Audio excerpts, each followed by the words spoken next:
తానా సభలు అని చెప్పి నాతో అబద్ధం చెప్పి అమెరికా దాకా తీసుకొస్తారండి. అయితే ఇక్కడ చూస్తే అవి తానా సభల్లా కనిపించట్లేదు, అవి ఏం సభల్లా కనిపిస్తున్నాయి అనేది నేను చెప్తాను ఈ వీడియోలో. ఇప్పుడైతే నేను అమెరికాలో ఉన్నాను, మిచిగన్ సిటీలో ఉన్నాను. దాదాపుగా 12,000 కిలోమీటర్లు ఎంతో దూరం వచ్చేసాను నేను. ఇక్కడ దాకా రావడానికి, ఖండాలు దాటి సముద్రాలు దాటి నేను ఇక్కడ దాకా రావడానికి తానా సభ్యులే దానికి కారణం. వారికి హృదయపూర్వక ధన్యవాదాలు తెలియజేస్తున్నాను. అయితే నిన్న ఒక సభ జరిగిందండి, ఒక చిన్న మీటింగ్ జరిగింది. ఏంటి ఆ మీటింగు అంటే, నాతో అయితే తానా సభ అనే చెప్పి తీసుకెళ్లారు. కానీ తీరా అక్కడికి వెళ్ళి చూసిన తర్వాత అక్కడ చాలా మంది మాట్లాడారు. నేను చాలా మందితో మాట్లాడాను, నన్ను చాలా మంది పలకరించారు, నన్ను చాలా ఆప్యాయంగా దగ్గర తీసుకున్నారు. అయితే అక్కడ నేను గమనించిన ఒక అద్భుతమైన సంఘటన ఏంటంటే, ఇది తానా సభలు కాదు, ఇవి తెలుగు ఛాంపియన్స్ సభలు. ఇది నేను వాళ్ళని ఏదో అప్రిషియేట్ చేయడానికో పొగడ్డానికో మాట్లాడుతున్నా కాదండి. నేను వాళ్ళతో మాట్లాడిన తర్వాత నేను గమనించిన అంశాలు ఇవి. అయితే ముందుగా నన్ను ఇక్కడ దాకా తీసుకురావడానికి ఒక 4 సభ్యుల బృందం, వాళ్ళు చాలా కష్టపడ్డారు, చాలా అహర్నిశలు నా గురించే పనిచేశారు. పాపం వాళ్ళు నిజానికి చాలా పెద్ద ప్రొఫైల్ కలిగిన వ్యక్తులు. అయినా కానీ ఒక వాట్సాప్ గ్రూప్ వేసి ప్రతి ఇంచు నేను అమెరికాలో దిగే వరకు వాళ్ళు నా మీద చూపించిన కేరు నిజంగా నేనైతే మెస్మరైజ్ అయిపోయాను. ఎందుకంటే నా మీద అంత చూపించాల్సిన అవసరం లేదు వాళ్ళకున్న స్థాయికి. వాళ్ళ ముఖ్యంగా ఈ 4 గ్రూప్ సభ్యులు నవీన్ చౌదరి అన్న, పాటూరి, వారికి హృదయపూర్వక ధన్యవాదాలు అన్న. సొంత తమ్ముడు కన్నా ఎక్కువ కేర్ చూపించున్నాను ఇక్కడ దాకా తీసుకురావడానికి. అలాగే రాంప్రసాద్ గారు, చిలుకూరు రాంప్రసాద్ గారు, మీకు కూడా చాలా చాలా థ్యాంక్స్ అండి. ఎందుకంటే ఇంత అగ్రరాజ్యంలోకి నన్ను, ఒక సాధారణమైన వ్యక్తిని ఇక్కడ దాకా తీసుకురావడంలో మీరు చాలా శ్రమపడ్డారు. ఇక మూడోదిగా మా అన్న కళ్యాణ్ అన్న, ఆయన్ని కెనడా కళ్యాణ్ అంటారట, చూడడానికి నాగార్జున గారిలో ఉంటారు. ఆయన నిన్న నన్ను అక్కడ ఎయిర్పోర్ట్కి వచ్చి అక్కడి నుంచి రిసీవ్ చేసుకుని ఇప్పుడు వరకు నన్ను రూమ్లో దింపిన దగ్గర నుంచి నేను తిన్నానా ఉన్నానా ఏంటి మొత్తం అంతా కేర్ చూపించేది ఆయనే. ఆయనకి కూడా హృదయపూర్వక ధన్యవాదాలు తెలియజేస్తున్నాను.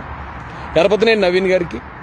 ఇక అలాగే కోఆర్డినేటర్ గారు ఉన్నారండి, ఉదయ్ కుమార్ గారు కూడా ఆయన నాకు లెటర్ ఇచ్చారు, వారికి కూడా ధన్యవాదాలు. ఇంకా అంటే పేర్లు ఒకళ్ళు చెప్పకపోతే బాగోదు కాబట్టి ఇప్పుడు నేను మిగతా అంతా కూడా క్లియర్ కట్ లైవ్ చేస్తాను. అయితే ఇంతకీ నిన్న నేను గమనించింది ఏంటంటే, ఇది తానా సభలు కాదని ఎందుకనంటే అండి, అక్కడ ఉన్న ప్రతి ఒక్కరు ఎవరిని కదిలించినా ఒక్కొక్కరిది ఒక సినిమా స్టోరీ అవుద్దండి.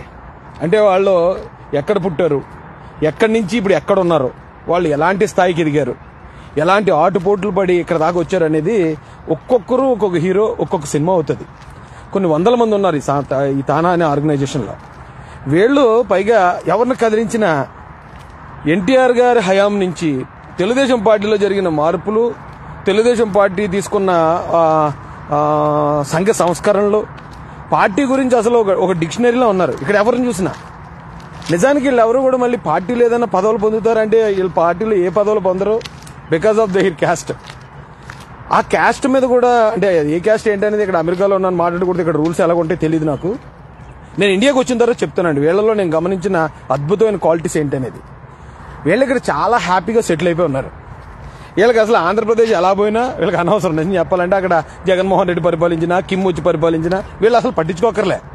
కానీ సొంత దేశం, సొంత రాష్ట్రం అనే ఆ కన్సర్న్ వీళ్ళలో ఎంతవరకు ఉందంటే, అవసరమైతే కేసులు భరించి మా మొత్తం కెరీర్ నాశనం అయిపోయినా పర్లేదు, మేము కేసులు భరించినా పర్లేదు, కానీ ఆంధ్ర రాష్ట్రం మాత్రం బాగుపడాలి, అమరావతి మాత్రం బాగుపడాలి, మన రాష్ట్రానికి ఒక రాజధాని ఉండాలి, పిల్లలకు ఉద్యోగాలు రావాలి అని వీళ్ళు పడుతున్న తాపత్రయం చూసినప్పుడు అసలు ఇలాంటి మనుషులు కూడా ఉంటారా అనిపించిందండి నాకైతే. నిజం. ఎందుకు చెప్తానంటే, నేను చాలా మందితో మాట్లాడాను, వాళ్ళు ఎవరు ఏంటి అనేది వాళ్ళ పూర్తి వివరాలు నాకు తెలియకపోయినా వాళ్ళైతే నన్ను చాలా సింపుల్గా గుర్తుపెట్టేస్తున్నారు. రే తమ్ముడు, నువ్వు అసలు సూపర్ ఫైట్ చేసేవరా నువ్వు రాష్ట్రంలో, జగన్మోహన్ రెడ్డి అలాగున్న కాలంలో అసలు మాట్లాడాలంటే అసలు మామూలు విషయం కాదు, కానీ చాలా గొప్ప ఫైట్ చేసావు నువ్వు అని చెప్పి. అంటే ఎప్పుడు నా మొహం చూస్తుంటారు కదా, ఇప్పుడు అమెరికా వీధులు చూడండి, నేను మాట్లాడుతూ వెళ్తాను, చాలా సూపర్ ఫైట్ చేశారా తమ్ముడు నువ్వు అని వాళ్ళు అప్రిషియేట్ చేస్తున్న విధానం. ఇదిగో నాకు ఇచ్చిన హోటల్ ఇదే, ఇందులోనే ఉన్నాను నేను. అసలు ఎక్స్ట్రాడినరీగా అనిపించిందండి వాళ్ళు మాట్లాడుతుంటే. అయితే వీళ్ళ గురించా మనం ఆంధ్రప్రదేశ్లో అన్ని తప్పుడు మాటలు వింటాం, అన్ని ఆరోపణలు వింటాం, వీళ్ళ గురించే అనిపిస్తుంది మనం అక్కడ చూసిన తర్వాత. నేనైతే చాలా వాటికి ఆధారాలు కూడా తీసుకున్నాను, అవన్నీ కూడా నేను అక్కడికి వచ్చిన తర్వాత క్లియర్ కట్గా వీడియో చేస్తాను. ఈ రోజు రేపు కూడా ఉన్నాయండి, మీటింగ్స్ ఉన్నాయి. ఆ మీటింగ్స్లో కూడా పార్టిసిపేట్ చేయాల్సి ఉంది. నేను దానికి కూడా వెళ్తాను. కానీ ఒకటే గుర్తుపెట్టుకోవాలి, ఇప్పుడు ముఖ్యంగా నేను ఎస్సీస్కి చెప్తున్నానండి, దళిత్స్. మనల్ని ఆంధ్రప్రదేశ్లో ఒక కులం మనకి బద్ద శత్రువుని క్రియేట్ చేశారు. ఆంధ్రప్రదేశ్లో ఆ కులం మన మీద దాడులు చేసిందని, మనల్ని చంపేసిందని చాలా ఇప్పటికింకా ఆ క్రియేషన్ ఇప్పటికింకా జరుగుతూనే ఉంటుంది. జగన్మోహన్ రెడ్డి గారు, గౌరవ్ జగన్మోహన్ రెడ్డి గారు, ఎవరో పులివెందుల ఎమ్మెల్యే గారు ఇప్పటికింకా కులం మీద దాడి చేస్తూనే ఉన్నాడు అక్కడ ఆంధ్రప్రదేశ్లో. అయితే ఎందుకబ్బాయి ఇప్పుడు అంటే ఎప్పుడో 40 సంవత్సరాలు 50 సంవత్సరాల క్రితం జరిగింది ఘోరమే, నేను కాదన్ను, ఒక గ్రామంలో జరిగింది. దాన్ని ఇప్పటికింకా మనల్ని మర్చిపోనివ్వకుండా వీళ్ళు ఎందుకు చేస్తారో వీళ్ళ మీద దుష్ప్రచారం అని నేను ఆలోచించినప్పుడు ఇక్కడ వీళ్ళని చూశాక నాకు అర్థమైందండి. ఏంటంటే వీళ్ళ మంచితనానికి ప్రజలు ఎక్కడ కనెక్ట్ అయిపోతారని భయం. వీళ్ళు చేసే పనులు, ఇప్పుడు వీళ్ళు అమెరికాలో ఉన్నారండి, ఒక్కొక్కరు లక్షలు సంపాదిస్తారు. వీళ్ళు ఒకవేళ ఇండియాకి వచ్చి ₹1 ఇవ్వాలని ఏం రూల్ ఏం లేదు, ఇవ్వకపోయినా ఆవిడ అడిగేది లేదు. కానీ కొన్ని కోట్ల రూపాయలు వెచ్చింతున్నారు. వీళ్ళు చేసే పనులు చూస్తే జగన్మోహన్ రెడ్డి పావలా చేస్తే ₹2 పావలా ప్రచారం చేయించుకుంటాడు దానికి. కానీ వీళ్ళు కొన్ని కోట్లలో చేస్తున్నారు, ఏ ప్రచారం లేదు. ఎవరన్నా ఒక కులంలో ఒక వ్యక్తి మంచోడు ఉండి ఒక వ్యక్తి ఏదైనా సాధింతే మొత్తం ఆ కులం వాళ్ళందరూ గొప్ప చెప్పుకుంటారు.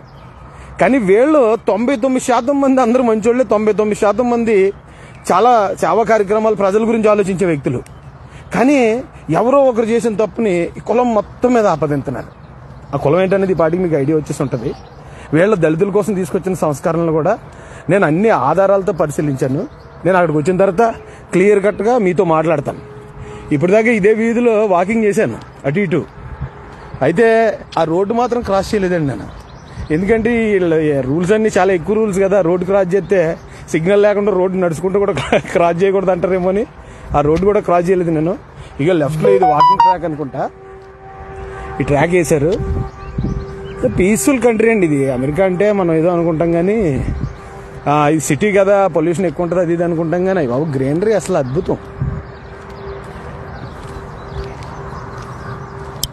సరే, నా వాకింగ్ కంప్లీట్ అయిపోయింది. సరే, మీకోసం మళ్ళీ ఇంకో రౌండ్ వేస్తున్నాను. అయితే ఇది గమనించానండి, నేను గమనించిన విషయాలన్నీ కూడా ఇంకా 2 రోజులు 3 రోజులు ఇక్కడ ఉంటాను నేను. అవన్నీ కూడా మీతో షేర్ చేస్తాను. తానా అంటే పేరు ఒకవేళ ఇది ఏమని పెట్టారంటే Telugu association of North American పెట్టారు. కానీ Telugu champions of North American పెట్టాలేమో. ఎందుకంటే మన భారతదేశంలో పుట్టి అగ్రరాజ్యంలో ఉండి ఈ స్థాయిలో వాళ్ళు నిలబడటమే కాదు, చాలా మందికి నిలబడే అవకాశాలు కల్పించడం అంటే అదేమో ఆషామాషి విషయం కాదండి. ఇక్కడ నేను చూసాను, వాళ్ళు చెలరైపోతున్నారు, మామూలుగా లేరు అసలు. మన వాళ్ళు వేరే కంట్రీ వెళ్తే కొంచెం ఎలాగైనా సొసోగా ఉంటారు. కానీ ఇక్కడ వీళ్ళు అలా లేరు. వీళ్ళు అంటే దేశానికి అమెరికా కోసం కూడా వాళ్ళు పనిచేస్తున్నారు, అమెరికా కోసం కూడా వాళ్ళు విశ్వాసం కలిగి ఉంటారు. కాబట్టి అద్భుతంగా అనిపించిందండి నాకైతే. తానా సభలు కాదండి, ఇది తెలుగు ఛాంపియన్స్ సభలు. వాళ్ళు ఎవరైనా ఏమైనా అంటే అనుకోవచ్చు, వైసీపీ వాళ్ళు నా మీద మామూలుగానే మొదలు పెడతారు. ఎందుకంటే వాళ్ళు ఇన్ని సంవత్సరాల పాటు ఏదైతే తప్పుడు ప్రచారం చేశారో, ఒక కులాన్ని మొత్తం ఆంధ్రప్రదేశ్కి శత్రువులుగా భయంకరంగా చూపించారో, మరి వాళ్ళకి సంబంధించిన వాస్తవాలు నేను ఆధారాలతో బయటపెడతా ఉంటే వాళ్ళు ఏడుస్తారు కదా, కామనే కదా అది. అబద్ధం చెప్పేవాడికి నిజం చెప్పేవాడు అంటే భయం ఉంటుందండి. నేను తీస్తాను, ఇదే పని మీద ఉంటాను నేను. వీళ్ళు ఇప్పటి వరకు చేసిన అబద్ధాలు ఏమైతే అబద్ధ ప్రచారాలు ఉన్నాయో అబద్ధ ప్రచారాలన్నింటినీ కూడా నేను బయటపెడతాను.